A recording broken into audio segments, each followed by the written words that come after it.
ketika Anies Baswedan menjadi presiden, rawan kudeta di tengah jalan.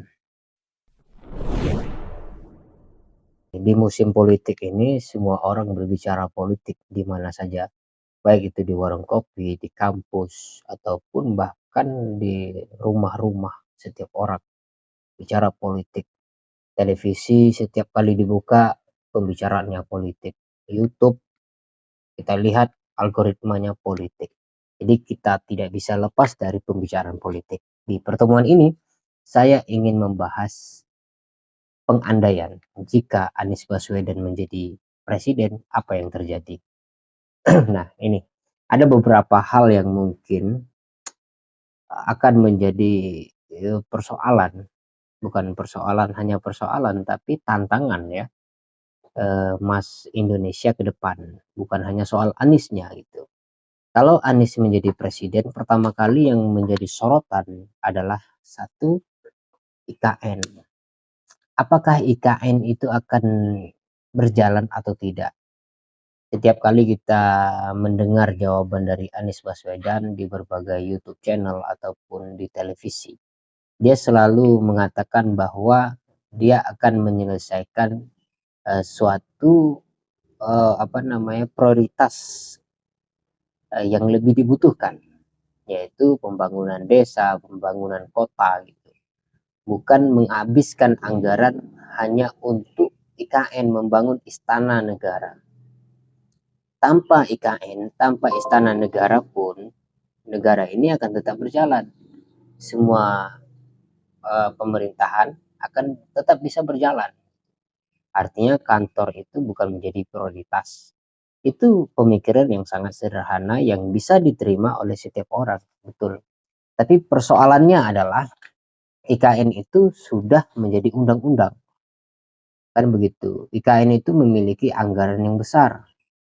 Terakhir saya ketahui itu 400 triliun untuk pembangunan IKN. Mau dikemanakan uang itu gitu.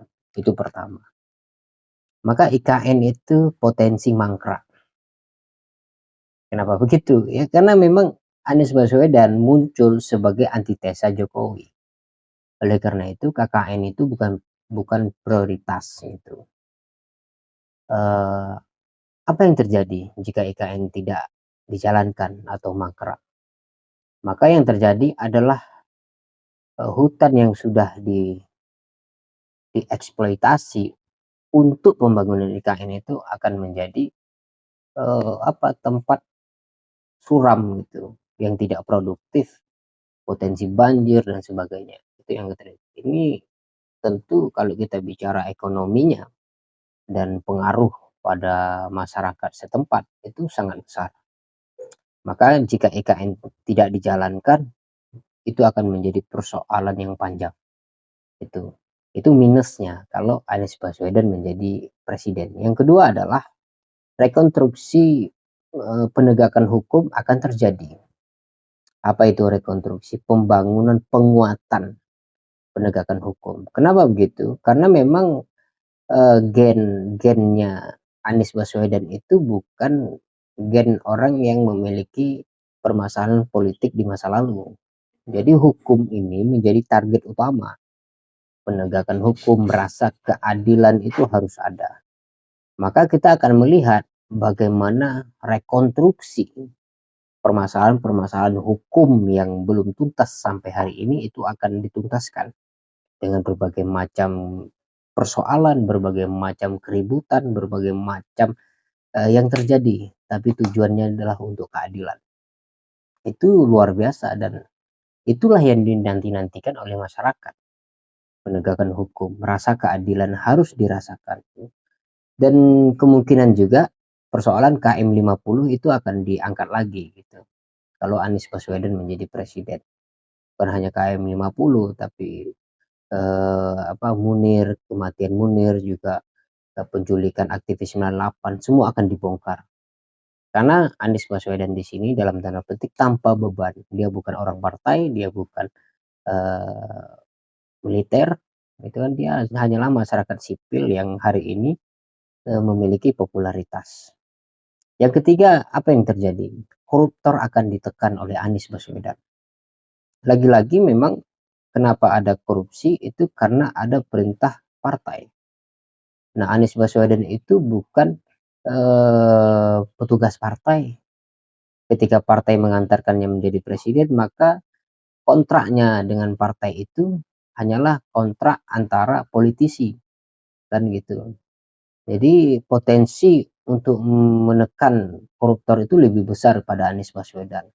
Dia tidak segan-segan untuk melawan siapapun melakukan pelanggaran korupsi. Hanya saja kalau saya dengar ketika debat capres kemarin itu Anies Baswedan hanya untuk memiskinkan saja. Walaupun saya tidak begitu setuju, namun potensi Anies Baswedan itu lebih besar dari dua capres lainnya gitu. Untuk memiskinkan perampasan aset koruptor itu lebih besar Anies Baswedan. Dia tidak memikirkan apa-apa, dia hanya melakukan penegakan keadilan. Sayangnya koruptor itu tidak akan hilang dengan dimiskinkannya korupsi, para koruptor saja. Karena pelaku korupsi atau koruptor itu melakukan korupsi itu bukan untuk dirinya sendiri, tapi kepentingan partai juga, kepentingan banyak orang juga gitu kan. Ngapain coba dia korupsi miliaran rupiah? Buat apa? Untuk dimasukkan ke perut? Tidak juga. Lebih baik kan korupsi kecil-kecilan sebenarnya, puluhan juta, 100 juta, 200 juta, tidak ketahuan kan gitu.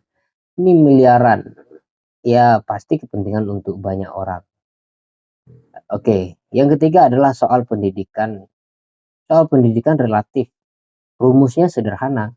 Kalau Anies Baswedan pro dengan pendidikan, maka dia akan menaikkan gaji para pendidik, entah itu guru, entah itu ASN, dosen, dan sebagainya.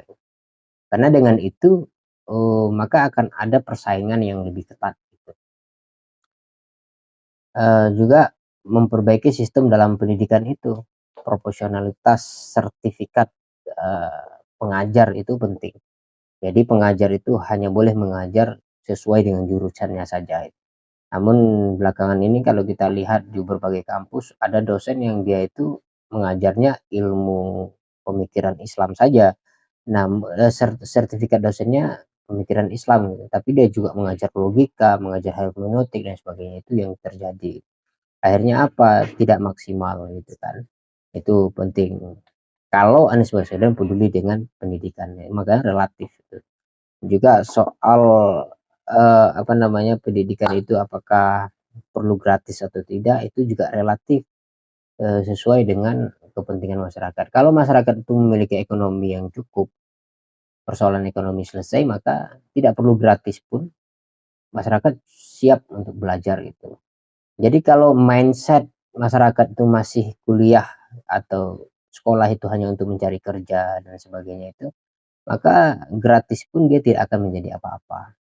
Jadi untuk masuk pada dunia pendidikan itu, membangun dunia pendidikan itu juga relatif di kalau Anies menjadi presiden gitu ya.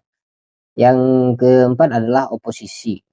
Kelima ya, oposisi itu akan menjadi besar dan berkembang biak di era Anies Baswedan jika menjadi presiden. Kenapa begitu? Karena musuhnya itu lebih jelas. Ketika PDIP kalah, sementara masa PDIP itu luar biasa besar. Ketika Prabowo kalah, maka dia akan juga berhadapan dengan militer. Gitu. Maka oposisi di era Anies Baswedan, kalau dia menjadi presiden, itu bukan hanya dari masyarakat sipil, yaitu wong cilik dari PDIP, tapi juga dari militer.